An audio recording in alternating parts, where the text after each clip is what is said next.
Greetings, it is I, Nonlinear Adventure, Dracovin, Lord and Emperor of the Dracovin Empire, and welcome. It is time to continue my discussion on D20 Modern, the modern take on the 3rd edition of Dungeons & Dragons.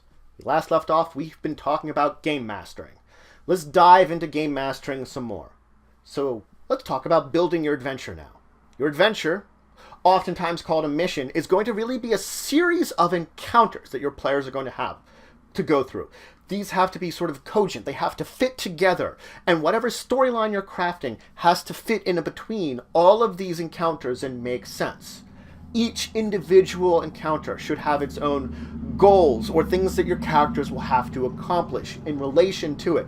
And these accomplishments or goals, once completed, should lead towards the next encounter.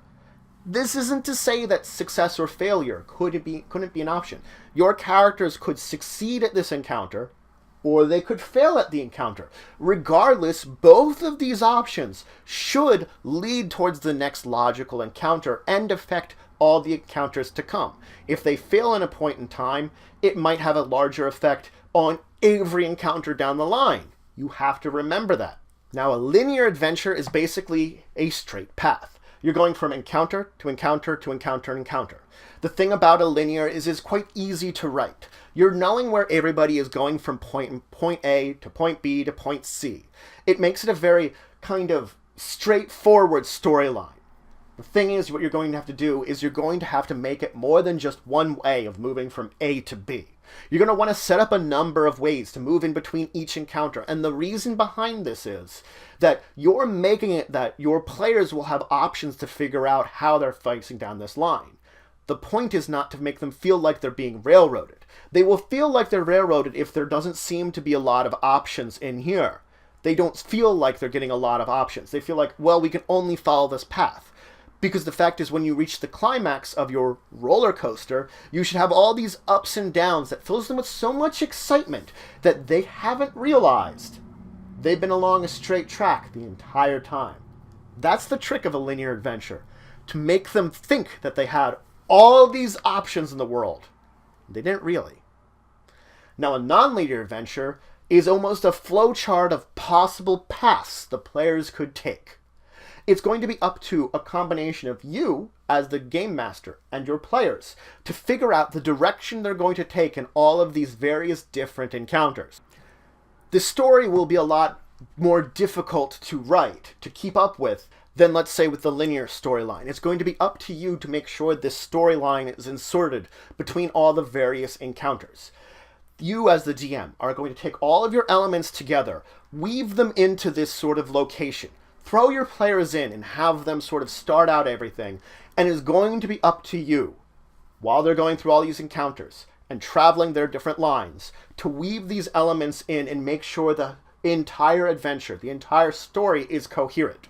You will have your elements that you know you want to add into everything, and effectively you're going to be improvising a lot in order to get this story in here, and trying to figure out where you can add these elements in to make sense as they push through these different encounters. Every choice your characters are going to make will lead to another choice. Now, an adventure itself, a mission itself, can be really about anything you can imagine.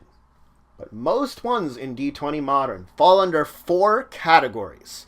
And you can have a mission that is just one of these categories, or a combination of 2 of them. So the assault one is it's all about your group of heroes, your group of players, going in and taking out a certain group. Whether it's capturing them or killing them or whatever, there's some kind of enemy over there that's done some things that you have to go in after them. There might be planning involved in it, scouting out a location, but it's all going to be around that, go and get them. The rescue is going to be about going into a location and either bringing out a person or an item, object, safely and successfully. This might involve ransom. Oftentimes, this is actually going to start out with somebody asking your PCs, your players, for help, asking them to get involved in here.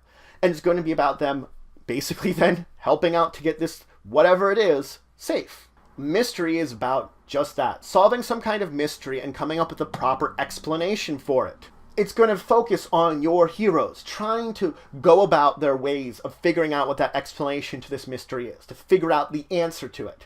More often than not, it's going to be similar to the rescue, that someone's going to ask them to come in and help. I have this mystery. Can you solve it here?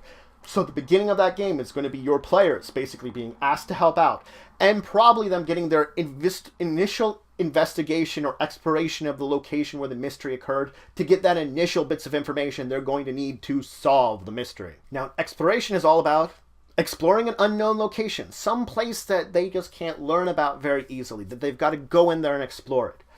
The game is going to start out with the planning and probably gaining of equipment that are probably going to be needed. This might be something like finding an ancient jungle temple deep within Africa.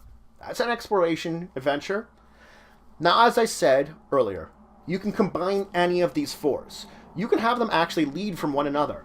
A assault might lead to a ransom type of case, and mystery might lead to an exploration. So you can see how one thing could lead to another, or they could be at the same time, something like that, that maybe you're being both on an assault mission and a rescue mission at the same time. Don't lose sight of the big picture. The point is to have your story and just express the adventure in this type of story. You have the story you want to tell. You have all the elements you want to tell. You're just placing it in this format of an adventure, or formats of an adventure. So you don't want to get bogged down too much. You want to make sure it's exact. So that's it for today. I talked about building your adventure. I started with the very basics of what you're kind of start out with, building the encounters. I talked about 2 types of large-scale adventures, linear and nonlinear. And then I divided those types even more to the 4 specific types of missions that are normally used in D20 Modern. The assault mission, the rescue mission, the mystery, and the exploration. Each of these has their own unique elements, and of course they can be combined. Not to say that they can't be. But in the next episode, we're going to be diving into the content of your encounters within your adventure, the content of your adventure, and the excitement that you're going to want to bring about to it. But if you have any questions, comments, anything you want to say, anything you think I left out, please leave in the comments below. Please like, share, and subscribe. It shows you for the channel, the empire, the work I do. If you want to show some extra support, you can always check out my Patreon. Link in the description below. But regardless, until the next time, I bid you farewell.